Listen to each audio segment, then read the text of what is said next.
शिव जौहर जी संगवारी हो मैं हरो तुहर मन के भौजी और मैं मस्त रेडी हो गए हैं। वो दे हमार कार आ चुके हैं संगवारी हो। मैं जावत हो मुंबई में हवाई जहाज प्लेन में। और देखो मोर दुलारवा बेटा ये मोर बेटा बैठे हवे संगवारी हो। मोला छोड़े बर जात है सोच सोच के ना मन है बिल्कुल भी अच्छा नहीं लगा था। एकदम उदास उदास लगा था संगवारी हो। नानचुर लइका ला छोड़ के जात हूँ क्योंकि फिर क्या करबे मजबूरी इंसान ला का से का करवा देते। और यदि पहुँच गए हमन है रायपुर के एयरपोर्ट। मैं पहली बार हूँ संगवारी हो हम देखे में तो अच्छा लगा थे मस्त हरा भरा। ये पहुँच गए हैं एयरपोर्ट। ओकर बाद अपन बोर्डिंग पास लेके चेकिंग वेकिंग करवाए के बाद में अपन गेट कर बैठे हैं संगवारी हो। और ये देख सकते हो मैं अपन चेहरा ला देखा था वो।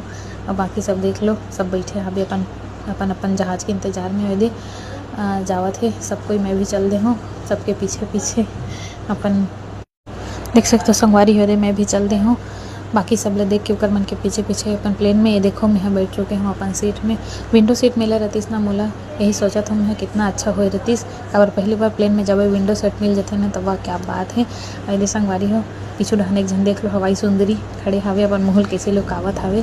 अब ये देखो सबसे बेहतरीन सबसे सुंदर नज़ारा संगवारी हो बादल। वो जो खिड़की वाले सीट में जो बैठे रही से ना वो हम बना के दी से वीडियो ला। मैं तो एक पर बैठे रही हूँ साइड में कितना मस्त दिखत है। यदि उतर चुके हैं यही वाला प्लेन में हरे आहू में थे इंडिगो के। और यदि एक तो प्लेन जाए बर रेडी है उड़ने के लिए। और हरे नवी मुंबई के इंटरनेशनल एयरपोर्ट। यहाँ से मैं जाऊँ बड़े मुंबई के पवई संगवारी हूँ। यहाँ सामान कलेक्ट करे के बाद